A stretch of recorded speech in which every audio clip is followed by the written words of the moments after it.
Good evening everyone, I'm Ivan Sanitica Bison and today I'm gonna perform assessment of breast and axilla.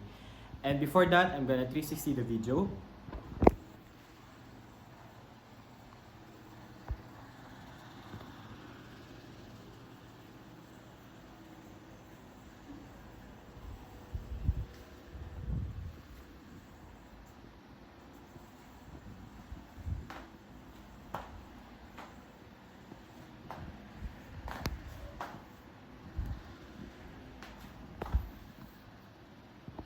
And here's my partner. I'm Prince Patinio. I fully consent for my presence in this video written demonstration for educational purposes. And now I'm gonna check the physician's order first before implementing the assessment. And today, may I know what's your name po, sir? Age and birthday? I'm Prince Dexel Art Patinio po, 18 years old, October 26, 2007 po. And I'm gonna gather the equipment, which is the alcohol and also the lab gown. And I'm now gonna provide a privacy to my client by closing the curtains. Now I'm gonna perform hand hygiene and provide a client a gown. Okay. Today po, sir, I'm gonna assess po your breast and axilla, no, to see if there's any abnormalities. And later on po, I'm gonna instruct you po to kindly move, and I'm gonna palpate and touch your breast po. Is that okay po, sir? Okay. And also your kilikili. Is that okay po, sir? Okay. Okay. Now I'm gonna inspect po for the breast. Okay po, sir. May I expose po the area or the breast po, sir? Okay. I observe that there is no masses here. Okay. There is no lesions po or any abnormal masses. The color of areola po is evenly colored po. It's round and it's smooth.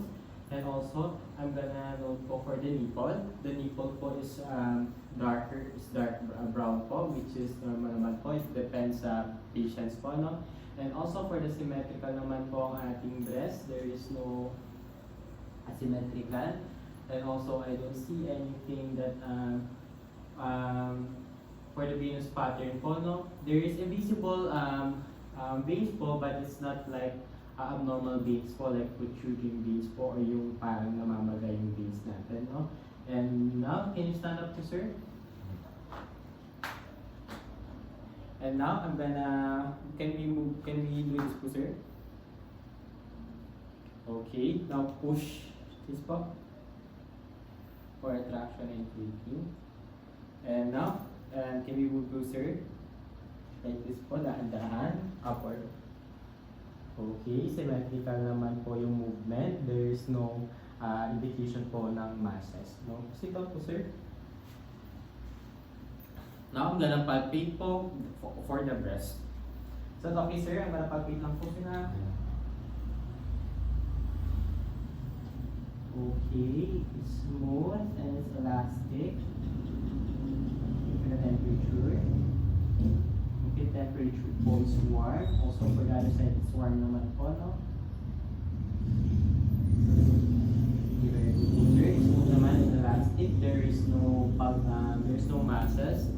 There is no abnormal tenderness here. There is no indication po, it's fully orange. Which is like the breast po is like, or yung nipple po natin is like parang orange po. Okay.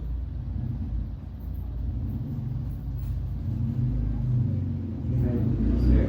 Now I'm gonna palpate po for the nipple for any discharge po. I'm gonna palpate lang po, sir. Okay.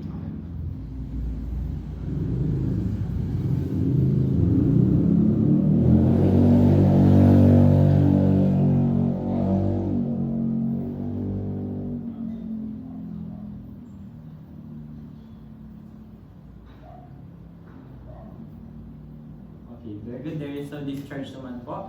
Now, I'm gonna assess po the mastectomy site if applicable. I'm gonna note po for any scars or any tissues left behind for any breast tissues that is from the surgery or the procedure that has been done. And I'm gonna note po for the scar, lesions, and redness sa mastectomy size na po yun. But my patient doesn't have any involved in the mastectomy procedure, so I'm not gonna do it po, sir. And now I'm gonna inspect po and inspect po for his axilla or apically.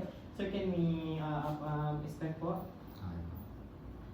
Okay, I observed that there is no rashes or infection. Wala naman tayo nakita any parang rashes po dito, pamumula. Other side. Okay, very good. And now, I'm gonna palpate po for the lymph nodes of the axilla using my finger pads po. I'm gonna hold the elbow of my client. And now I'm gonna palpate high down to the against the ribs to palpate po for the central nose and the posterior nose.